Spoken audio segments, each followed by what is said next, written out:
Welcome to the ReRooted podcast with Francesca Maximé, trauma-sensitive mindfulness meditation teacher and poet. Together, we'll take a closer look at approaches to transforming trauma with insights from psychology, neuroscience, spirituality, social justice, and the creative arts. Join Francesca and her guests for an exploration of our shared connection and how we can cultivate greater compassion for ourselves and for others. If you'd like to support Francesca and the ReRooted podcast, please visit BeHereNowNetwork.com/Francesca. Hi, everyone. I'm Francesca Maximé, and thank you so much for joining us for this edition of the ReRooted podcast on Ram Dass's Be Here Now Network.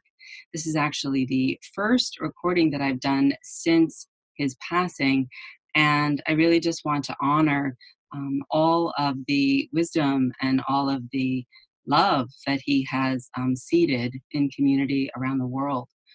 And in honor of that, the podcast today is really about collective community and connection. The gentleman that I'm joined with today is Héctor Sánchez-Flores. He is the executive director of the National Compadres Network, NCN, where he leads the organization's work to promote methods that build on the cultural and personal assets of people and communities, especially for young men of color, to intervene and prevent violence, truancy, teen pregnancy, and other life-limiting outcomes for kids, teens, and families. And prior to joining NCN, Hector served for 12 years as Senior Research Associate with the Institute for Healthy Policy Studies at the University of California, San Francisco. And he joins us today from California. Welcome, Hector. So much to say, and so grateful for your being here. Well, thank you for including me in this conversation today. When I hear you read that introduction, it doesn't really truly reflect the other part of me, which is, the other way that I learned, right? You acknowledge that Western way, working at an institute, doing all these other things. But, my family that invested a lot of time and attention to create a son and influence a son to really hopefully live a truth that is more than just the Western way of thinking, but maybe the way my family thought well before the conquest. Right. And I love acknowledging just even that much. And oftentimes this podcast is called ReRooted, and it's called ReRooted to bring us back to being rooted to the natural earth, our natural mother, all of the things and ways that we're connected and the ways in which from that bears the fruit, the growth, the trees, the fruit, and all of that. We don't just see a tree standing there by itself. It's usually in a forest. Yeah. No, I get it. And this is important to do because the people that will listen and reflect on whatever we share today, my hope is that they will reflect on maybe some things that they chose or they were told were no longer important to them as their journey went, and begin to rediscover those things about themselves that are central to our identity. And connecting ourselves to Mother Earth and connecting ourselves to the elements that surround us is what our grandmothers did for time immemorial, what our grandfathers did for time immemorial, and it would be really healthy for us to figure out how to integrate that, reintegrate that in our lives.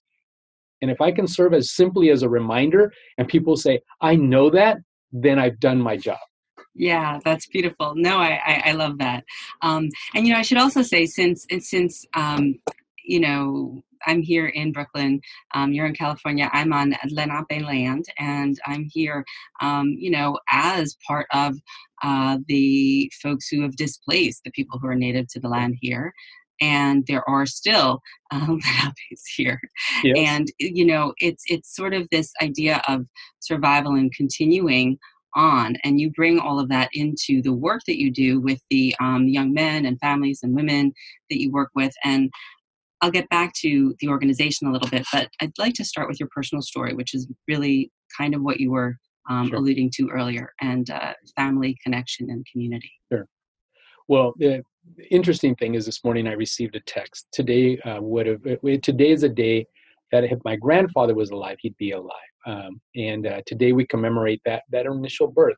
My parents come from a town in the state of Jalisco that before Google existed was not a dot on any map, right? That's where my family root came from. And in that community, people would rarely ask you, what's your name? They would ask you who you belong to.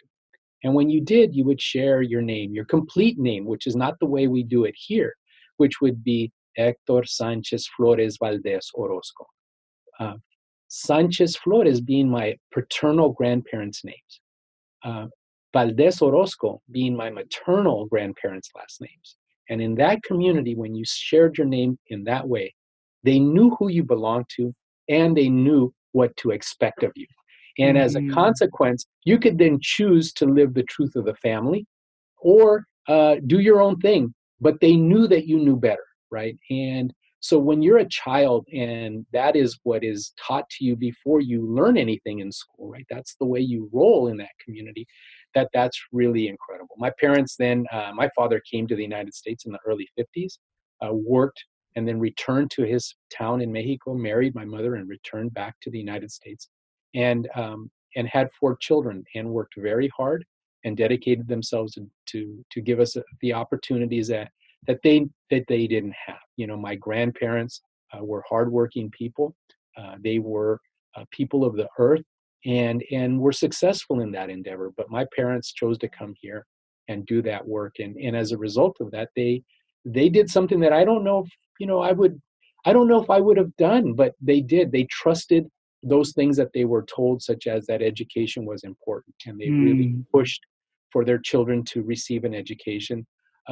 They also rooted us in our family traditions and our cultural traditions, because at the time we returned to Mexico constantly, unlike the situation that many families have right now. So the privilege that at the time my family had to return and come back, is not lost on me. And I think many families would choose to do that.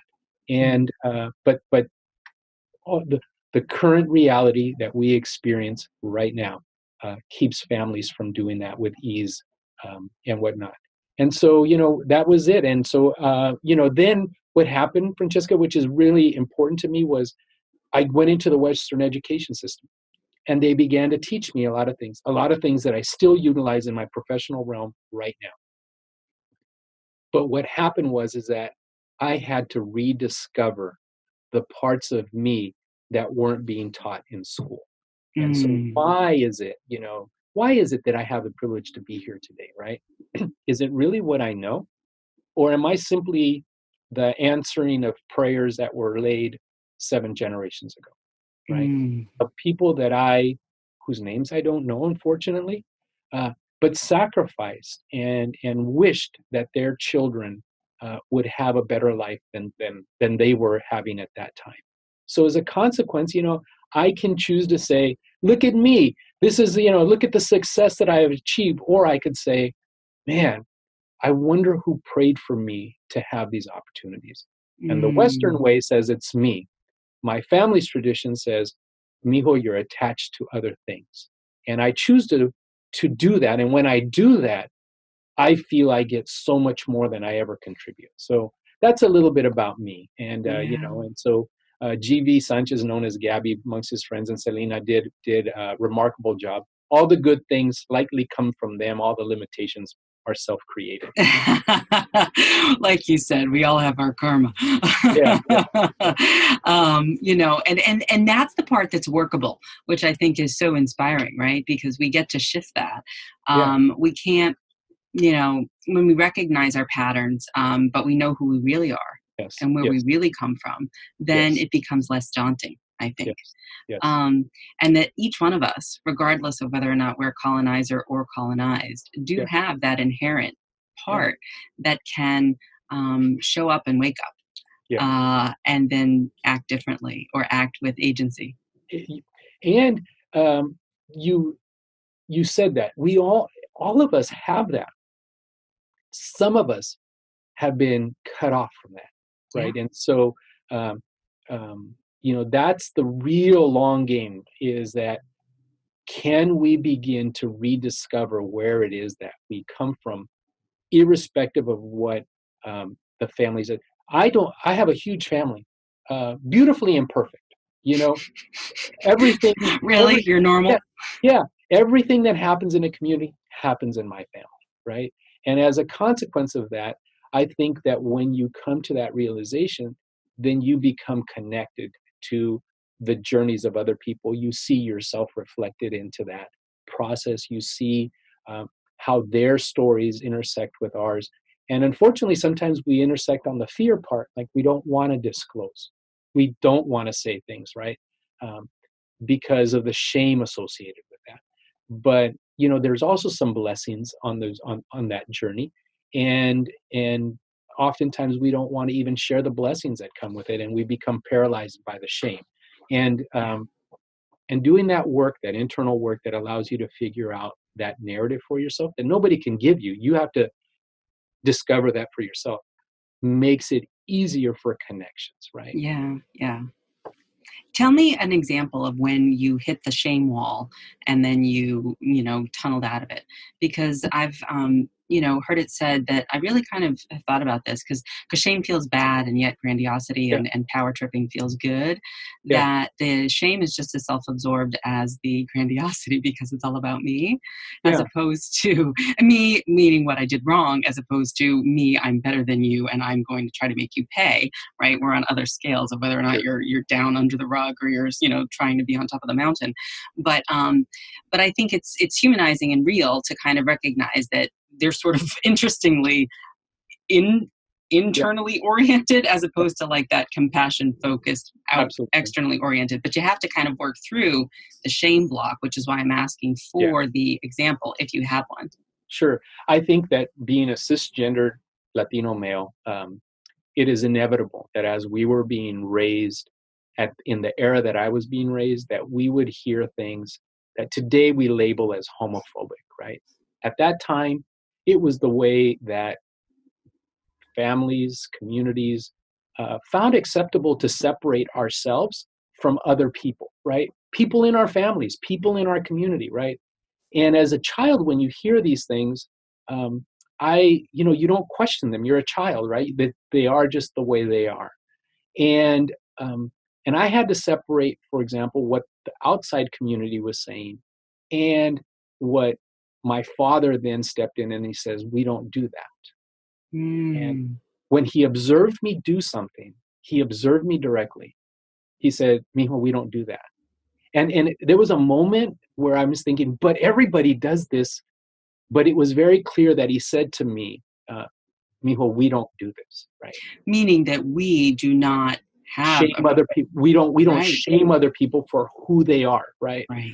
But he didn't explain to me, the work that needed to be done. He just put down the maxim, Mijo, we don't do that. And there was an internal conflict, like, but if we don't do this, why do other people do it, right? And so you're a child. I was a young boy. I was still not a young man. Sure. And I struggled with that tension, right? And it wasn't until I was much older and a professor who was pushing us to say, how it is that we perceived people come to be themselves. And I was still trapped in my thinking. I was still trapped, in spite of what my father had said, I was still trapped in my thinking. And he put out a challenge for us. He said, then you write when it is that you consciously chose to be who you are, right? And I was embarrassed to say that I couldn't write that paper because I am who I am. I'm a Latino male, cisgender. That is my life. That is my experience. I never question it. That's just who I am. And why was I inviting other people to justify who they were? And when that switch flipped, it was the day that my right brain in that professor and my left brain, where my father was saying, Mijo, we don't do that, when they came together. And I was like, wow, I need to do something different. I can't just think something different. And that moment I chose to realize that we are in this together, that another person's journey is maybe different. But it's not about respecting their journey. It's about being with them on their journey. And when needed, and when I play a role or when I'm asked to play a role, to step in and say, we don't do that to our children. Right? Yeah, that is such a beautiful example. And so that's my story, right? And I can hold it in shame, but I chose to say, this is how that's the way I convert the miseducation into a form of medicine, right? Yeah. And now when I think of all the relations that I've created in my life of people that don't look like me, but love like me, but the object of their love is different than my object of my love. I can't imagine my life without those humans around me, right? Yeah. And I'm grateful. I'm grateful for that journey. But my commitment is that my children will not have to start where I started. Right? Yeah.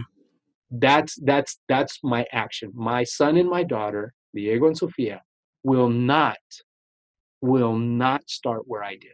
My hope is that they will be much closer to that true sense of being in connection with other people.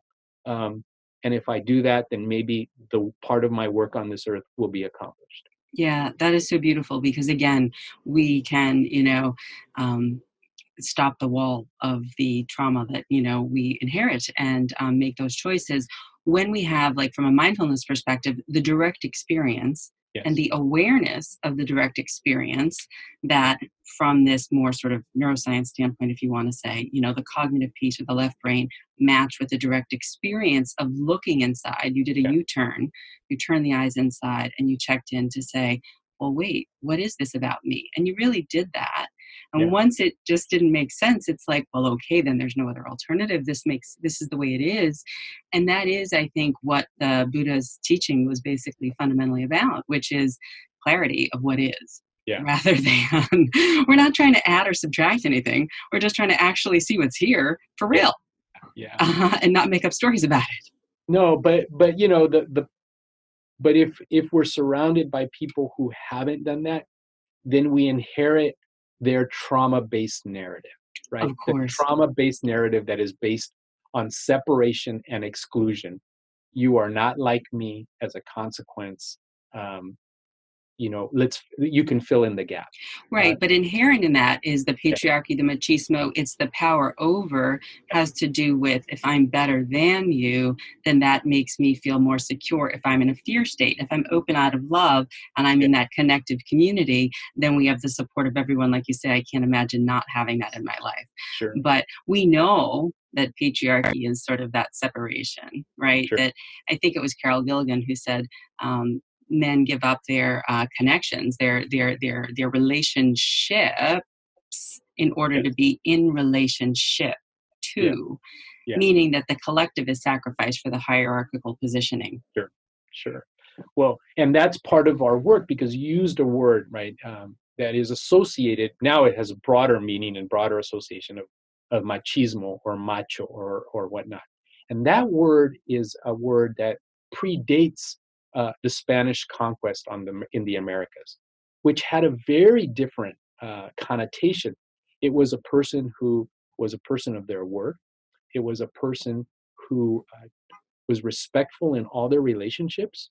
It was a person that did not abuse themselves or abuse people in their circle.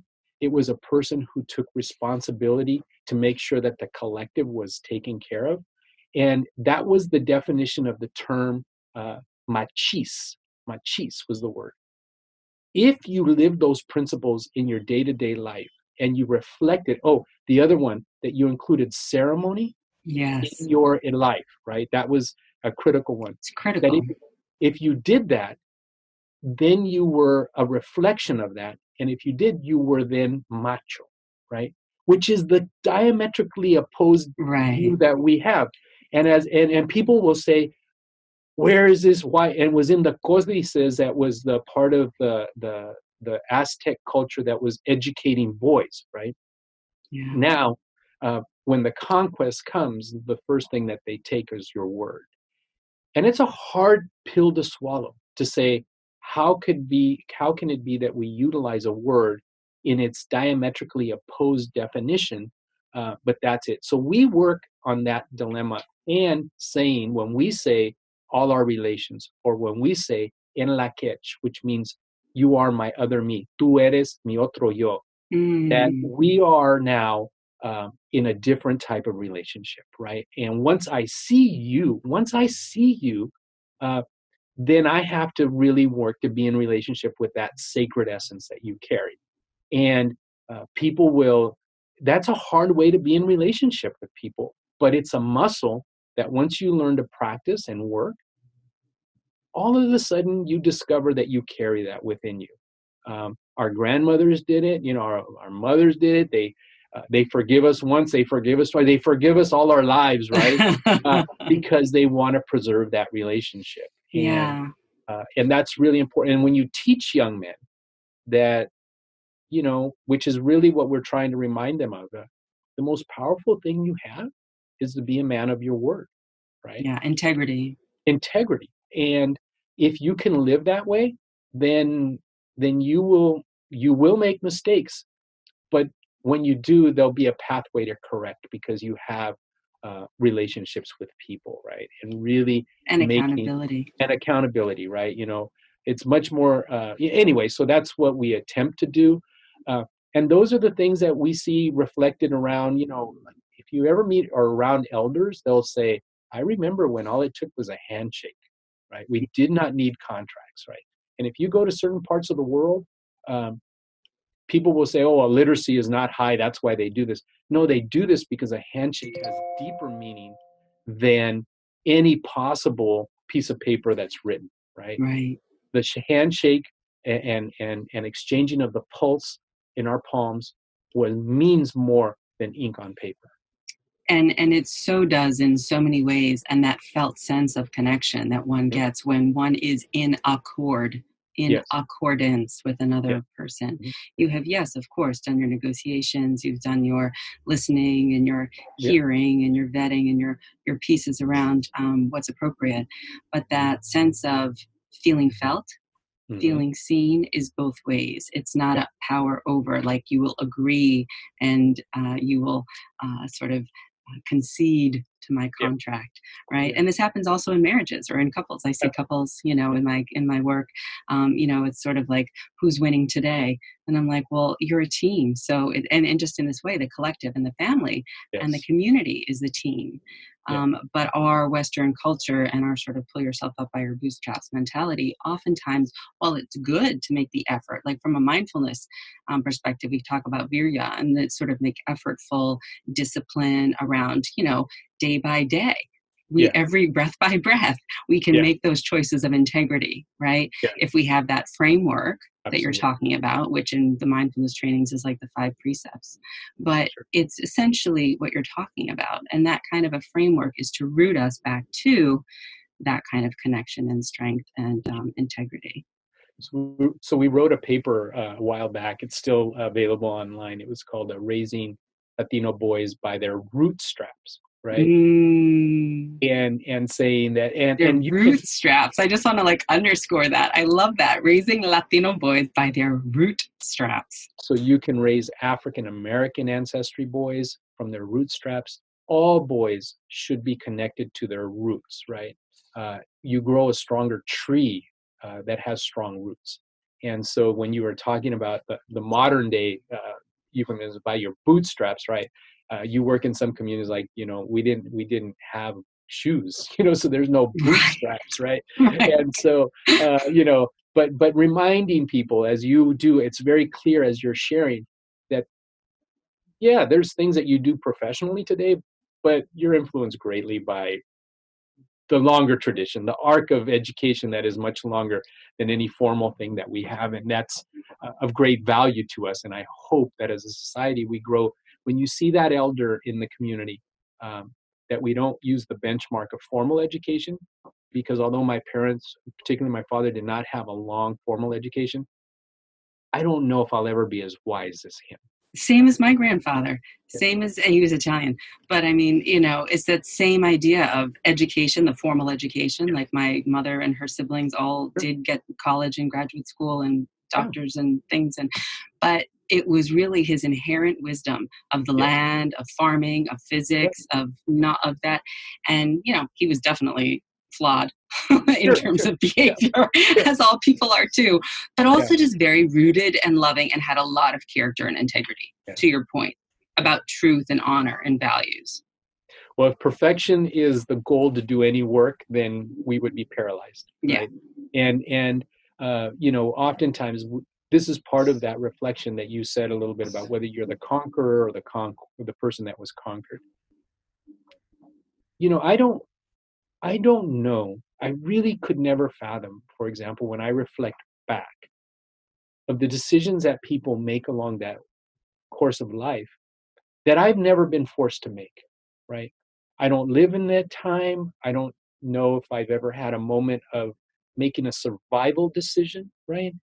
And we do that, and when you really think back 7 generations, you begin to really realize how blessed you are because somebody made a decision to survive, so that we could live today, right? Somebody made that decision, and and when I reflect that, I don't know their flaws, I don't know their blessings.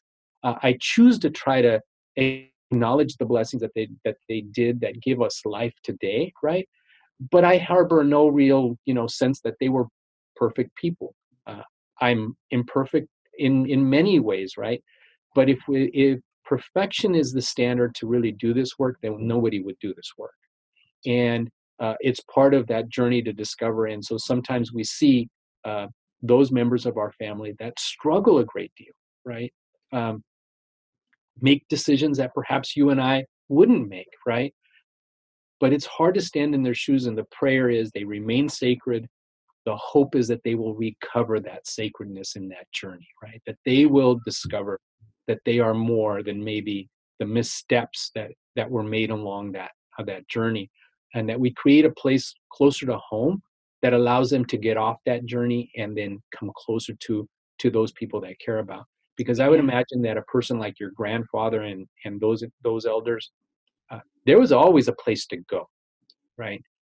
The worst part is to be on a journey and and you lose the path to go back home, right? Yeah. We should always have that path to return to the grandmothers, the grandmothers, the grandfathers, the mothers who always have something to offer us, from the kitchen, right? Yeah. From the kitchen.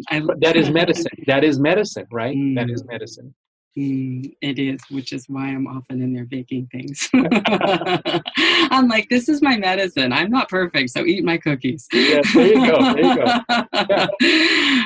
It's one way to do it, perhaps. I'm going to go through a couple of the things here you have for the National Compadres Network, the Sure. LCC overview, La Cultura Cura, Mhm. transformative health and healing philosophy that Sure. recognizes that within an individual's families and communities, authentic cultural values, traditions, and indigenous practices exist, as you've been Yeah. saying, the pathway to healthy development, restoration, and lifelong well-being.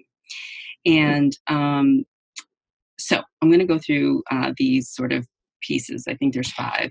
Purpose, Latino, based on individual, family, and community dignity, dignidad. A basic premise of the individual, family, and community dignity acknowledges that within the ancestral wisdom of a people Sure. are the teachings and medicines necessary for growth and healing. And then it goes on.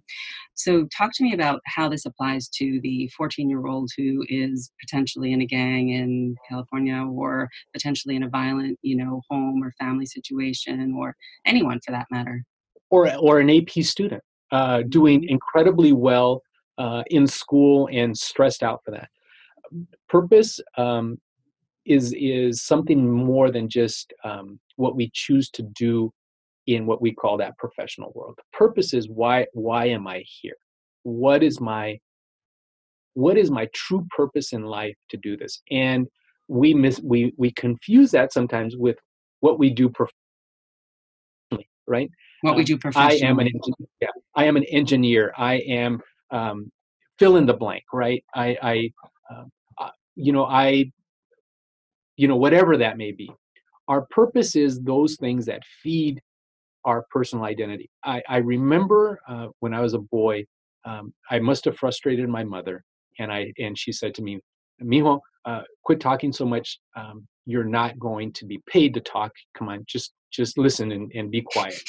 And then one day I was invited to have a conversation at a conference, and I walk into the space and they had sold out this conference. They had planned a great conference, and I'm going to go speak at the time in front of about 650 people. And as I was reflecting, walking into that moment, I remembered that thing that my mother had said. And I used that as motivation. And then when I left, I called my mom. I said, hey, thank you, Mom. You motivated me motivó para hacer mi plática. You motivated me to have this conversation. And then she said, well, what did I say? Or what did I do? And I shared with her. And she said, Mijo, I would have never said that. I said, Mom, you did, right? So her memory of that was different. But what I'm trying to say is that in my purpose, I'm a sharing person. That is who I am, right? And so whether I do my role as an executive director, or whether I'm a father, or whether I'm a friend, one of the dimensions of me is that I like to share, and that's just who I am. We don't tell young people, what's your essence? What is your purpose in life? I'm an artist. Oh, so you contribute for people feeling your spirit doing this, right? Oh, I never thought about it that way, right? Oh, I like singing. Man, so you like creating sound vibrations that affect other people and get them to change and move and maybe discover their rhythm, right? And they're like, oh, so these are these things. Oh, so you're a therapist, so you're really a healer. You are working with people to discover what it is that's blocking their opportunities and create a sense of medicine that they carry to grow. So that's what we talk about. So what are you going to do that feeds your purpose? And young people that say you made all these mistakes, right? You're not getting the good grades. Those are one thing, and we can work on that. We can get tutors. We can do that. But mijo or mija, in you're something more than these grades, right? And that's what that purpose and destino is. It's the thing that drives your sense of hope, right? I'm going to be something, and that's why I'm doing all of this. Otherwise, I don't even know why I'm doing this. And you started by identifying like those kids that are pushed to the margins, right? Sometimes those young people have self-identified for all the things that they've done wrong. So I am fill in the blank, right? I can't get good grades. And they should finish the sentence with this teacher right now. But next year I may have a different teacher, right, that sees me in a different way. Right now I chose some bad friends right now, and I'm struggling to live a different way, right? Your purpose is very different. Your destiny is not. And so you meet people that are really successful that have not lived their purpose either. Right. And so they think they are who they're recognized for, but in their core sense, they may be a little bit different, right? So this is a journey for all people, and it resonates for people who have been marginalized. And sometimes that with people that are highly successful, it gets masked in the success, right? Sure. If you drive around a Ferrari, nobody's going to say, oh, you have problems, but oftentimes they go hand in hand. And so the purpose in the destino, that's part of it, right? And our families have a collective purpose in the destino too, right? That story that you talk about your grandfather, right? That little snippet, right? We could go all day to really uncover that journey, right? And how that seed, that impulse for something lives in the thread of his children, his grandchildren, his great-grandchildren, great-great-grandchildren. And what more beautiful thing for a child to say, hey, I'm building on my family's tradition of contributing to healing and peace, right? Yeah. I don't do it like my grandfather did. I don't do it like my grandmother did, but I do it like this now, right? That kind of legacy, children and young people are disconnected from. That's the level one. That's if you can do that, then you have something to work with that is profound, right? Beautiful. The reconnection. That's it. Yeah.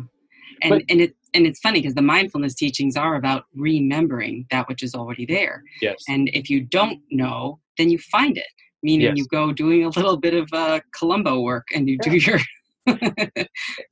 digging. Yes, and there's value because that makes you have to go back. and ask questions. And so sometimes children will hear, oh, your grandmother was a great cook, right? Ignoring the fact that, our grandmothers, when they cooked, they were cooking all the time. So their sphere, it was usually in that house, right? And sometimes for many of us, our children don't no longer see that as clearly because both parents are working outside of the home. And so that way of the way historically our homes, the men worked outside of the home and the women worked inside of the home. And then the economy shifted and then everybody started working outside of the home and all of that. But what happened in those kitchens, right? What was being transferred down, right? What kind of advice was being provided around those meals, right? Yeah. That were both auditory, spiritual communications, thoughtful intellect coming through with the scent of the food that gets wrapped up. And that's why sometimes when people walk into homes and they smell that stuff, people say, oh, I had a flood of feelings. And that's acknowledging a lot happens around those scents and those foods. And now we call it aromatherapy, and we call, but our grandmothers were doing this all the time, right? Right. And that it is a visceral sense. And, from a healing perspective, from a trauma healing perspective, that will often be part of the work that I'll do with clients in terms of an imaginal, Sure. sort of memory, limbic, journey. And from a poetry perspective, it's one of the things that my poetry teacher always has as what we'll call prompts, little, things that we'll say to kind of get you in the mood to write. And it will be something like my mother's bread, da, da, da. Or Yes. it will be something like, Yeah. The oven in my house where I grew up was always up, up, up, or Yeah. something. Yeah. And it's just to get you back in there. And you'll know, well, the oven was always empty, or the oven was always cold, or the oven was always filled with, pasta, lasagna or whatever. But it's the portal into what that sense is. And that olfactory sense Yes. is, I could be wrong on this, don't quote me, but I think it's actually the first one. The Probably. hearing or the nose, I think, is kind of the most visceral, primal, sort of, when I say first one, I mean like evolutionarily, Yeah. Beautiful. Okay. And I want to get back to then how do we fix that? Because that's not what's being taught today with nuclear families and everybody living in different cities and all that kind of thing also. But maybe we can talk about that. We can talk about also this other second piece around responsibility-based respect for family, community, and vision. Individuals must have a vision that reflects the potential of their true self in reference to their family and community, which is a little bit like you were talking about. If somebody only has a negative view of themselves and their culture, then they have no avenue for growth, development, or a healthy responsibility response ability. I have an ability to respond as opposed to react. Ability to respond to life struggles. Sure. So, you want to pick it up there? So we live in the world of public health, of prevention programs. We identify a problem, and then we say we're going to address this really critical problem. And we've defined these problems for very good reason. They're life-limiting. They affect our health. We want to obliterate diabetes in these communities because of these things. But we've also recognized that part of that has been contributed because of the way our diets have been altered and changed over time, right? And so, or we want to prevent issues with young people. And so we do all this stuff about preventing. So we construct these prevention programs for a very good reason, because they're affecting our communities. But oftentimes we go into, and so then we do these analysis and we say, oh, this community is a hot spot for fill in the blank, right? And then we say, Hector shows up and he says, I want to prevent this. And in order to do that, we need to give you information. We presume they're lacking information, right? And we want to do X, Y, and Z, and we want to do this, and we do this, and we rarely ask them, what is it that you want, right? And I would argue that if we presented things in that way, that there would be very little difference in what the community wishes for itself than what we want for that community. But we walk in leading with our preferences, our biases, and then we look at this community and we say, And then we then say, oh, this other community looks like this community, they must have the same problem. So I now have created this narrative within my brain that says people that look like me need X, Y, and Z. And I think that we oftentimes miss opportunities to have conversations and know, like saying, on the priority list of what you want, where does this fall, right? And they may say, well, we want better teachers in our schools. Our issue may fall number 7, 8, or 9, right? But are we willing to help them on their 1, 2s, and 3s, right? Yeah. And building that relationship so that when we get to that point where we've helped them, connected them with resources to address those things, when they get to 8 or 9, which was my issue, It's okay. then when it gets to my issue, now they trust me. They know who I am. And they then say, well, then they invite me. How do you think we can do this, right? There's a very different way. And part of it is we will need mental health professionals. We will need public health professionals. We will need physicians and doctors. We will need the full range of people to help us, teachers. But in this world, we tackle issues by silo. And usually my issue is way more important than yours. It's okay. I forgot to mute my phone. It's okay. You're a popular guy. Yeah. Well, so my issue has to be more important than yours, right? Because this is what I do, right? And so the question then becomes is how do we work in a very integrated way with communities so that communities can bring forth the things that are really crucial to them, and we can walk alongside of them and build that up, and also identify, what are the parts about our communities that are naturally protective. Well, that I want to get into, because one of the big things that I think is missed in Western psychology and in the way that a lot of therapy is practiced in the settings that I've been in, including in the trauma therapy circles that I've been involved in, is that there is no mention of what it's like to have collective healing. What is it like to do a drum circle, to do a dance class, to do being in a band on the weekends, to be in that space of, no, this is the healing. Yeah. This is where the work is done. This is the sewing circle, the knitting circle, the bread baking, quilting circle, whatever it is, that this is the healing. And we don't need to spend a couple $100 for 45 minutes in somebody's office in order to do that. Yes, there's a place for that. There is a place for that. But that there's also this broader context where a certain kind of healing in certain communities is frankly more effective. We want to say it's either or. And it's an and, right? Depending on what we confront, that may be grandmother medicine, it may be grandfather medicine, it may be auntie medicine, or it may be somebody that has a different experience than us to help us get to that point. A mentor or something. But if you ever have the privilege of going into a rooted community and you see all the things that you described present there, right?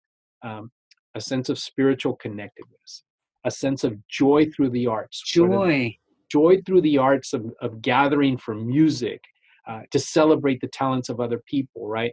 When you see that, you can still feel a little disconnected, but it's a little bit harder when people see you and you walk in and then say, so great to see you, and it's genuinely felt. I haven't seen you in 2 or 3 weeks, right? You remain connected. That's important thing. Those are those important elements, and you see it, right? You hear stories about people who say, when I go home and I go on Sunday to church with my mother, I realize what is missing in my life, right?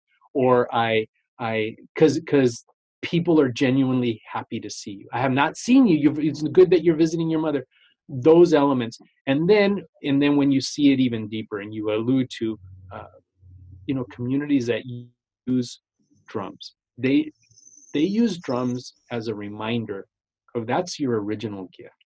Yeah. Your original gift was the drum beat that your mother left in you when she nurtured you, when she shared your blood with you, when she gave you that first breath. And so how do you view a drum when your culture says that's your original gift, right? And and then you don't practice that, and at some point you just rediscover it, and you're like, oh my goodness, this is my true inheritance, right? Beautiful. Sitting in circle, or saying, we need to cleanse you. You come here when you need some cleansing so that you can start anew, right? So you go to a lodge ceremony, right? And in that lodge ceremony, you sweat it out, right? And you're with a trusted individual who has lived that their entire life, right? They didn't learn this at some point. They were raised with this. And when you leave in that cleansed state, you feel very different, right? Or when you gather in circle of support, right, or healing, and you hear other people share the struggles that they have, as well as the blessings that they have, right? And then that commitment to do something with that new awareness, and you sit collectively with people, which I have the privilege to do, and you grow. I always feel like, man, this circle gave me so much, and I always feel like I'm the taker, right? You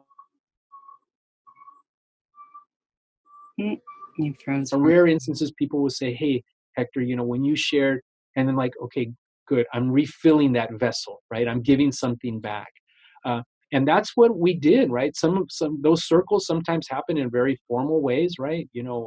People gather with a common interest to address historic wrongs, to do something better in the future. But sometimes they happen around our dinner tables, and that's how we did it. And we have to remind people that yes, some of us struggle with things that do need professional help. If you're diabetic, you need a doctor to help you. Sure. But you also have some dietary things that maybe you can remember that would make us more healthy. And that those are those realities that I think that we need to be reminded of. But a community, a collective community, when we work with them, it's not just one family, it's a collection of families, right? Right. And how do you get this work to root with the young people, with the adults in there, with the elders? So there's when you see that activated, you see the vibrancy of a community that begins to say, okay, they have everything they need to solve their problems. How can I work with them to create new pathways, right? Can I get invited in to share some of the pieces that might be helpful to help pivot? That's what I say to people. I say, I'm not the expert. I'm just the guide. We can co-facilitate. Sure. I know a few things about like where there's a rock here in the road. You may want to go this way versus that way. But, other than that, we're just navigating together as we go. But that the answer's in you. You have the answer already there.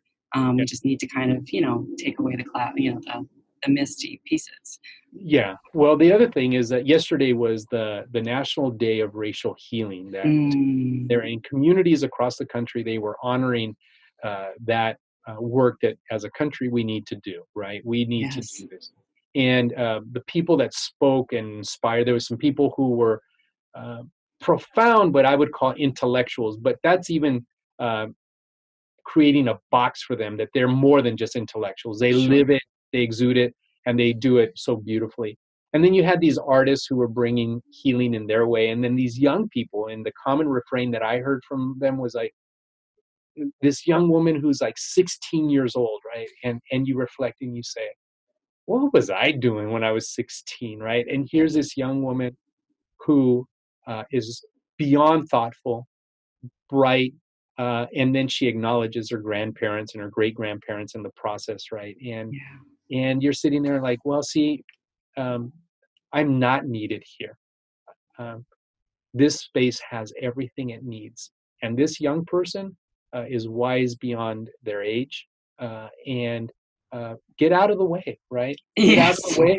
Get out of the way and ask them, don't leave me behind, right? Because I can learn from you, right? I can learn from you. How can I help you? Yes, and you let me know when you need a person that looks like me to help clear the way. And you may in your entire life never need it, right? But let me be along for the ride. Because that's real allyship. Yes. Yeah, that's real part. I even go beyond it. That's partnership, right? The invitation is, I'm here. Yeah. To support you. Yeah. Call me. when Sure. needed, or I'll remind you. That's beautiful. And it's so funny, the day of racial healing, I had a moment yesterday with some folks around that issue, and sort of my own personal social location around the environment that I was in, that pretty much is predominantly a white environment, and just sort of this call to sort of call in about this issue and the discomfort that's still very much Yeah. present with what that means or looks like, and sort of the invitation to say, look, we can do this together. Sure. Really, it's Yeah. not so bad if we do it together. Um, and yet there's still a lot of fear there and a lot of distancing, and then allowing that, right, like you say, like the forgiveness piece where the grandmother always forgives the little one. Yeah. It's sort of like, okay, well, me at my age now, I'm learning that it's sort of like, if it's not necessarily forgiveness, it's the allowing, that Yeah. mindfulness piece of just like, well, this is just the way it is right now, which is again that other thing of, like you say, it won't always be this way. It's everything changes, right? So these are Sure. these core tenets of life. I mean, of mindfulness, of dharma, really, is the truth. That's what it means. I mean, you have your own words for it, right?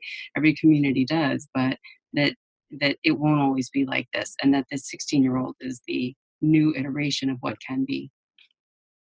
Well, I would only add one thing, is that when I discover discomfort, I truly want to know why I'm feeling that discomfort. And sometimes it's getting back. Sometimes it's fear of understanding, for example, those shameful things, right? Uh, Mm, and if we want to see growth as an individual, as a community, and as a nation, we have to be willing to really reflect on that discomfort and not shy away from it. The dilemma that we have is that we don't create spaces where we can really share that discomfort, right? And so it stays where we started, in the shame, right? yeah, And in that shame, that will inhibit our growth. And so we are taught on this concept of race, white supremacy, racism. Along the way of our life journey, for some of us, we've learned that there's this false hierarchy of human value. And it gets reinforced throughout our lives, and people that are very well intentioned will inculcate that in us, and we hold that, right? If we don't ever really reflect on what that false hierarchy of human value is and how we have bought into it, then the growth that potentially can come is inhibited, because we never say, I was taught or I learned that people that look like this were less than me, right? right, And and that's a hard thing to acknowledge, right? Because sometimes we're taught, that's what we call those trauma teachings, that we get within families, right? These yeah, they trauma get teachings, passed down. don't be with these people, because at some time there was a fear of some sort, right? um, that was instituted in us from other people and whatnot. But when you choose to say, I no longer want to harbor or hold that false hierarchy, I want to connect with people uh, and learn from their journey, and you hold that sincerely and deeply, then a whole new portal of relationships is opened, right? And when you are in that space, when you are now connecting with people in that deeper sense, and you work to push that other part away, you discover this other sense of, man, this world is love filled, right? Yeah, it's And love filled. yeah, Yes, yeah, right, yeah, right, right. It really can be. Without the division, there's much more. There's much more absolutely, juice. It's a lot yeah, more. It's squishy and juicy, yeah. and um, yeah, and abundant, as And so opposed that, to, so yeah, yeah, and that is a much more beautiful place to be than harboring this sense of a false hierarchy of human value, right? That separates us, right? I don't, and and once but isn't that, that much about like, fear? it can be fear, right? It can be, I, once again, what is it that the people felt when the other arrived on the continent, right? What was felt by the people that arrived on this continent and they encountered the people that were already here? You know, what did we do in those initial meetings? What was it that we decided when we tried to create an economic structure that required us to bring enslaved people here, right? Right. All of these things happened. Well, that's greed. Yeah, generations ago. One would argue that, but I would say it's greed and a whole bunch of other things involved, because we didn't want to see people in their true humanity, and we had greed, whatever that was, created this other false sense of a false hierarchy of human value that we have not fully undone in this process, but yet we harbor it now. And I guess what I'm trying to say is that discomfort, which is where this began, right? When we feel it, it's telling us something. It is telling us something about ourselves, about our environment, and we have the ability to work that, so that, much like when I discovered how this sense of homophobic thinking had become infused in my life, and I realized how limiting that was for me to harbor that I chose to transform that into creating connections with people and not separation. The second part of that work is I chose to make sure my children's starting line was a different point than mine, right? On the topic of race and the way we're raised around race and ethnicity here, that there are things that sometimes we're told by our environments, sometimes within our own families, and we can reflect and alter that, and we can change that. And the messages that I heard about others were not done by abstract people. I know their names. I know those people that said really things that when I reflect back, I'm like, man, what did they experience that they had that other done so well? Right. And that is a lot of the conditioning pieces around Yes. what did they need to do to stay That's connected right. in their community or their safety in order to believe these things, even if they didn't believe them. Like your dad was like, well, you don't have to believe this, and that's not what we do in this family, We regardless don't of do what that. our culture We says. don't do that. Yeah. Yeah, exactly. This isn't, no, thank you. So I would invite people to be very attuned to the discomfort, right? Because that discomfort may be an opportunity for incredible growth, right? And reconnection, right? And once you have surrounded yourself with people that have done that work, man, it's a love-filled environment. I want to go back to it. It's that unknown is masking something that when you experience it, you're like, oh my God, I can't imagine my life being any way but this, right? And that's the transformation, right? Then sustaining that and giving the next generation the starting point that is way beyond where we were when we started. Yeah, that is so beautiful. Really profound. And I'm just going to name three things before, because we only have 5 minutes. Interdependence. Yes. Trust, development, circular learning based on love and enthusiasm and spirituality, living life with a sense of hope. Those are the other sort of core tenets of La Cultura Cura that you have here. And again, this is National Compadres Network.org. And I'm speaking with Héctor Sánchez-Flores, the executive director. Out of those three, just maybe any closing thoughts as we wind out how they show up in the trainings and the work that you do. So the one that you highlighted, interdependence, right? That when we're invited into communities, we serve as a reminder of stuff that we already know. But the other part is creating a network of support within communities that they can activate. Not everybody shows up with the same talents and gifts. We all have distinct purposes, right? Getting back to that other thing. And being able to meet in our sacred identity, right, allows us to really begin to defend, like, man, you're really good at this. Can you help me with this?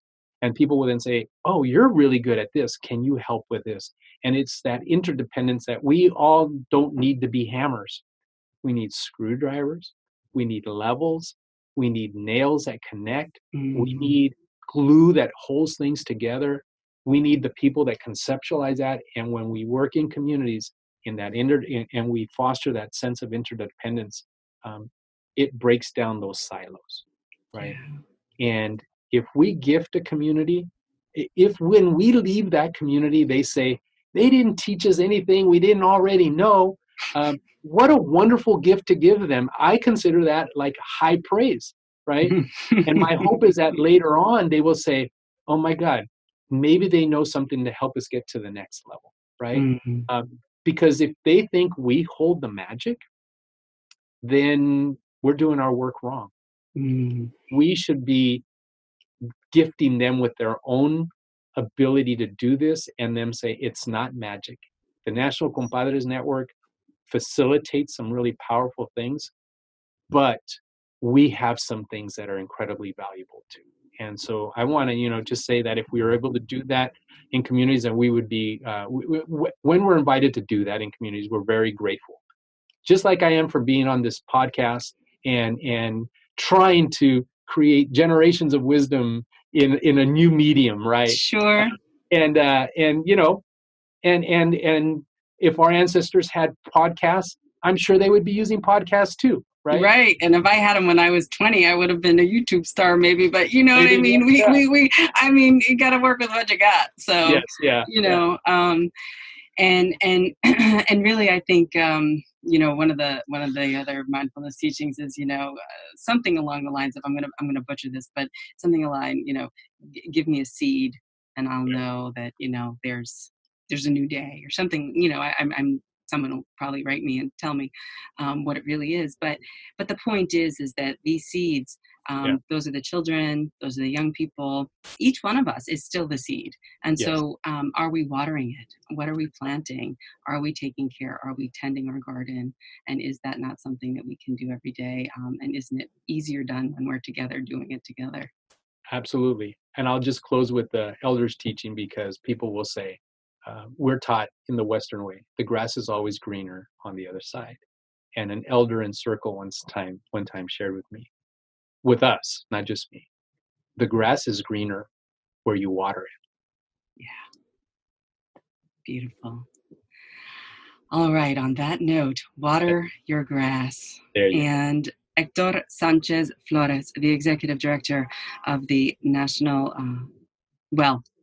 National Compadres Network, and NCN, again, the website, nationalcompadresnetwork.org. You can find it here on the ReRooted podcast. And I really want to thank you for your time and your presence and your gift and all of your ancestors' gifts and wisdom. And may we collectively continue to heal and recover that which has been obscured. Sure. But is still here. Yes. Aho. Okay. Ciao. Peace to you. Ciao.